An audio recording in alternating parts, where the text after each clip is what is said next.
हजार अच्छे विचारों से अच्छा होता है एक अच्छा कर्म करना। नमस्कार, वेदांत ज्योतिष में आप सबका बहुत बहुत स्वागत है। मैं बिंदु चावला। पिछले एपिसोड में हमने बात की थी मंगल ग्रह के बारे में, किस तरीके से मंगल ग्रह हमारी राशियों पर प्रभाव डालता है।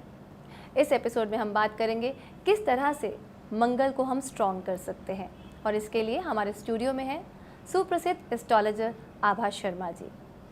आभा जी, आपका बहुत बहुत स्वागत है। नमस्कार। आभा जी, किस तरीके से मंगल ग्रह को हम स्ट्रॉन्ग कर सकते हैं?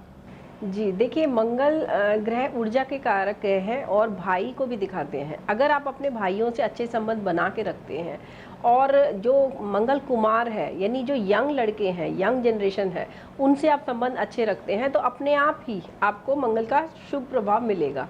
साथ ही जो डिफेंस फोर्सेस हैं उनको अगर आप कुछ डोनेशन देते हैं तो वो भी आपको मंगल के दुष्प्रभाव से मुक्ति दिला सकता है।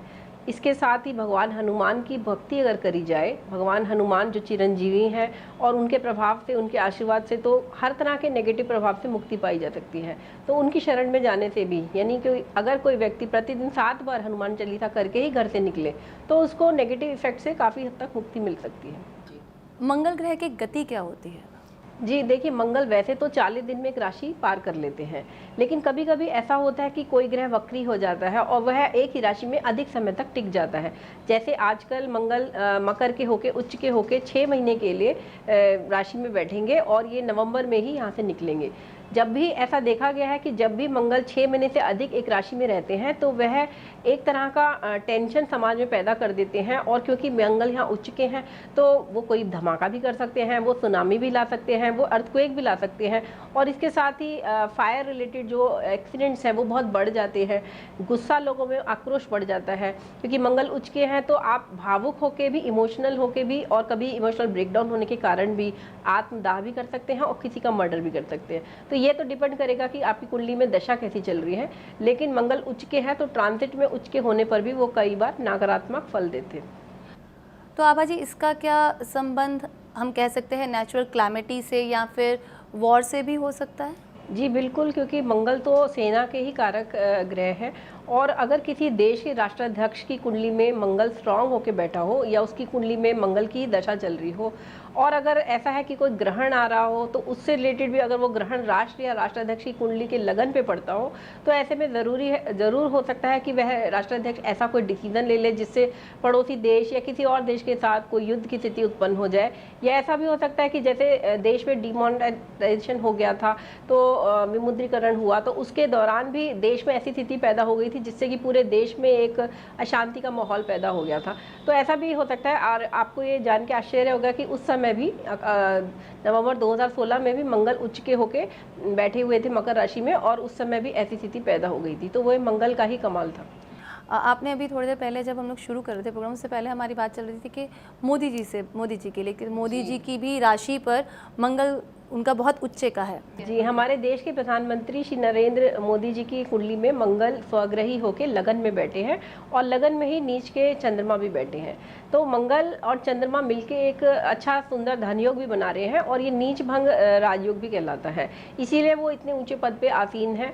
और क्योंकि उनका मंगल स्वग्रही है, अपने लगन में ही बैठा है, स्ट्रांग होके बैठा है, तो वह बड़े से बड़े डिसीजन भी बड़ी सरलता के साथ ले पाते हैं। और शायद इसी के कारण उन्होंने इतना बड़ा डिसीजन जो डिमोनेटाइजेशन का था, साथ ही जीएसटी का था, वो लिया, और वो एक स्ट्रांग राष्ट्राध्यक्ष के रूप में होके उभरे हैं। तो उनकी कुंडली का लगन का मंगल तो उनको काफ़ी हद तक और देश को काफ़ी हद तक प्रभावित करता है।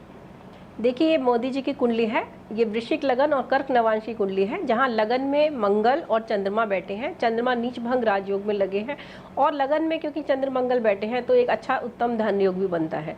मोदी जी की कुंडली में सबसे अच्छी बात यह है कि 11वें घर में उच्च के बुध बैठे हैं, और उच्च के होके वे 11वें घर के ही स्वामी हैं। साथ ही इनकी कुंडली में 4थे घर में बृहस्पति बैठे हैं, जो बहुत ही सुंदर योग बना रहे हैं।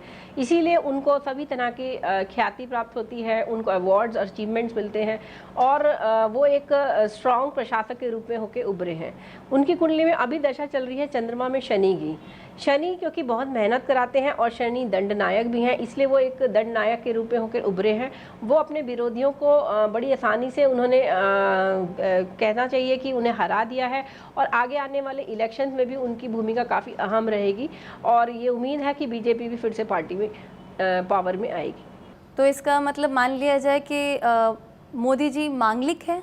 जी, मोदी जी स्ट्रॉन्ग मांगलिक हैं, उनका लगन में ही मंगल है और उनका सप्तम भाव जो विवाह का घर है उसे शनि भी देखता है। इसीलिए जब दो पाप ग्रह किसी घर को देखते हैं तो उसके सुख से उसे वंचित कर देते हैं। इसीलिए उनका विवाह होते हुए भी वह अपनी पत्नी के साथ नहीं रहते हैं और शायद इसीलिए उनकी ये विरक्ति उन्हें देश की सेवा के लिए आगे ले आई।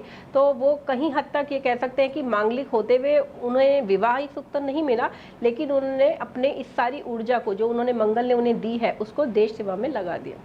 और कहा जा सकता है कि अगर उनमें इतनी ज़्यादा पावर्स दे रखी है मंगल ग्रह ने, तो कहीं ना कहीं आने वाले टाइम में कश्मीर समस्या का भी समाधान हो जाएगा। बिल्कुल, देखिए कश्मीर की जो समस्या है 1947 से ही चल रही है और अभी पिछले कई सालों में तो बहुत ही खराब स्थिति रही है, लेकिन क्योंकि अब मंगल की ही दशा लगी है कश्मीर की कुंडली में भी, तो मंगल की 7 साल की दशा होती है और 7 साल की दशा में कश्मीर का इशू सॉल्व हो जाएगा और आने वाली चंद्रमा की दशा में कश्मीर में भी शांति व्याप्त हो जाएगी। और इसके लिए मोदी जी की गवर्नमेंट या जो भी गवर्नमेंट अगले आने वाले सालों में रहेगी वह काफ़ी स्ट्रिक्ट डिसीजन लेने वाली है। अगर ग्रह बिल्कुल सही है तो हम कहीं ना कहीं पॉजिटिव डिसीजन पे पहुंच सकते हैं। आभा जी, मोदी जी की बात चल रही तो मैं एक सवाल है उसके बारे में आपसे पूछना चाहूँगी कि उनके बारे में बहुत विख्यात है कि विदेश जाते, क्यों जाते हैं वो विदेश? देखिए मोदी जी की कुंडली में 10वें घर में शनि और शुक्र बैठे हैं और शुक्र उनके 12वें घर के स्वामी हैं।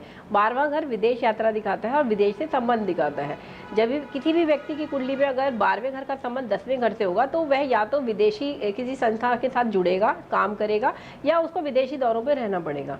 अब मोदी जी की कुंडली में क्योंकि शनि और शुक्र की युति है, शनि शुक्र की युति एक तरफ तो उन्हें वैवाहिक संबंधों से विरक्ति दिला रही है और उनके विवाह को तोड़ रही है या वैवाहिक सुख को कम कर रही है, लेकिन दूसरी तरफ यही युति उन्हें विदेशों से जोड़ के भारत के लिए, अपने देश के लिए कई तरह के टाई अप्स कराने में, कई तरह के एग्रीमेंट्स कराने से यात्रा का योग बनाती है। तो इसीलिए उनके कार्यकाल में काफ़ी हद तक उन्होंने विदेश यात्राएं करी। मैम, आपने इतना कुछ बताया और आप हमारे स्टूडियो में उसके लिए बहुत बहुत शुक्रिया। धन्यवाद। तो दोस्तों, अगर आपको राजयोग चाहिए, प्रॉपर्टी चाहिए, धन चाहिए या फिर सत्ता चाहिए तो आप अपने मंगल को स्ट्रॉन्ग कीजिए, हनुमान जी की पूजा कीजिए, हनुमान जी को खुश कीजिए, लेकिन अपने विचारों को कंट्रोल कीजिए और सही दिशा में रहिए। आज के लिए बस इतना ही। नमस्कार।